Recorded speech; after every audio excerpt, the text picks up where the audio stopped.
Pauline Ferrand-Prévot, c'est la reine du jour à Saint-Pompon. Tous les regards sont pour elle et il faut en profiter car une fois le départ donné, la championne du monde en titre sur route et de cyclocross se fait la belle et personne ne la revoit.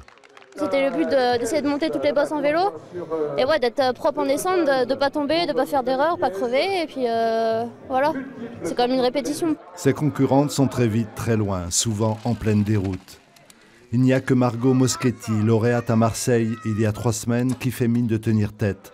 Elle finit pourtant à plus de 4 minutes. C'était un peu dur à gérer parce qu'elle était loin devant, derrière ça c'était assez loin aussi. Du coup c'était vraiment toute seule dans sa course. Pour Pauline, à 3 jours de la Flèche Wallonne, la prestigieuse classique belge qu'elle a remportée l'an dernier, Saint-Pompon fait figure d'entraînement. C'est vrai que j'ai une grosse pression en plus avec le maillot championne du monde, j'ai gagné l'année dernière la Flèche, donc voilà, c'était aussi venir ici pour me libérer un peu de cette pression et être sûr de ma forme. Chez les hommes, 5 concurrents prennent rapidement les devants. Parmi eux, le double champion olympique et quintuple champion du monde Julien Absalon. Mais de tour en tour, il ne parvient pas à suivre le rythme.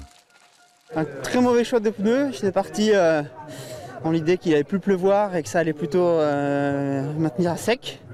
Et au final, je me suis un peu trompé. Devant, Titou Ancarode mène la danse et ils sont 3 à s'accrocher dans les 50 secondes.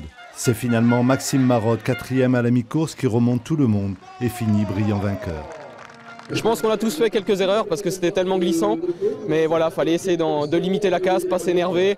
Et voilà, des fois, il faut accepter de faire une petite faute, c'est normal, ça arrive. Il ne faut surtout pas perdre sa concentration. La deuxième manche de la Coupe de France VTT a tenu toutes ses promesses à Saint-Pompon. 3 jours de fête, 1000 participants, une épreuve classée numéro 1 par l'Union cycliste internationale.